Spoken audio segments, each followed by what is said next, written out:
Hello नमस्ते सबैजनालाई। मलाई चाहिँ कति धेरैजनाले डीएम पनि गर्नुभएको थियो र जसले पनि मलाई पर्सनल भेट्नुहुन्छ उहाँले पनि मलाई सोधि नै रहनु भएको हुन्छ क्या कि हजुरको हस्बेन्ड चाहिँ कुन भिजामा आउनु भएको हो भनेर, कन्सल्टेन्सीबाट आउनु भएको हो कि हजुरको डिपेन्डिङमा आउनु भएको हो कि ल्याङ्ग्वेज पढेर इपिएसमा आउनु भएको हो कि भनेर सोध्नुहुन्छ। तर मेरो हस्बेन्ड चाहिँ त्यो मध्ये कुनैबाट पनि आउनु भएको होइन।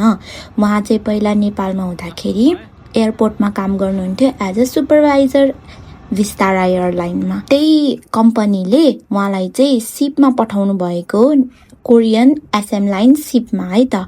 एसएम लाइनको पनि धेरै टाइपको सिपहरू छ, जस्तै SM tiger, SM dragon, SM lion, अनि उहाँ चाहिँ लायनमा हुनुहुन्छ र उहाँको भिजा चाहिँ क्र्यू भिजा भनेर हुँदो रहेछ।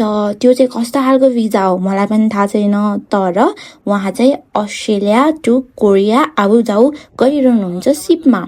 उहाँ चाहिँ ल्यान्डमा चाहिँ बस एक हप्ता, धेरै भए एक हप्ता, थोरै भए 2 दिन 5 दिन जति मात्रै नै ल्यान्डमा बस्नुहुन्छ। त्यसपछि फेरि समुद्रमै हुनुहुन्छ र यहाँ काम गर्नको लागि चाहिँ उहाँले कुनै पनि भाषा पनि पढ्नु भएको छैन र भाषा पढ्नु आवश्यक पनि रहेन रहेछ, कज त्यहाँ चाहिँ सबै इङ्ग्लिस ल्याङ्ग्वेज युज हुँदो रहेछ है त।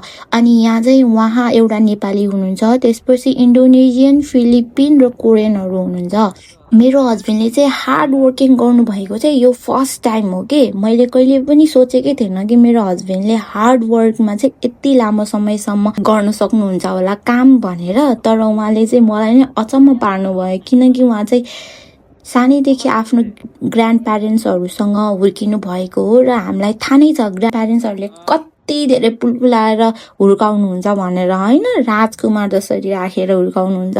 तर उहाँले चाहिँ यो हार्ड वर्क गर्नुभयो, त्यसमा म एकदमै प्राउड फिल गर्छु, किनकि मेरो हस्बेन्डले चाहिँ प्रगति गर्दै हुनुहुन्छ र जति प्रगति गर्नुभयो, जति पैसा कमाउनु भयो, ती सबै मेरै लागि त हो नि त। अनि म चाहिँ यसरी कहिलेकाहीँ उहाँ कोरिया आउनु भएको बेलामा एक हप्तामा, 5 दिनमा, 1-2 दिनको लागि गएर भेट्न पनि सक्छु। र यो चाहिँ म त्यतिखेर नै भेट्न गएको थिएँ र यति ठुलो सिप देखेर चाहिँ म पनि छक्क परेको थिएँ गाइजहरू। अनि यही नै हो फाइनल कुरा चाहिँ। Thank you for watching, bye by.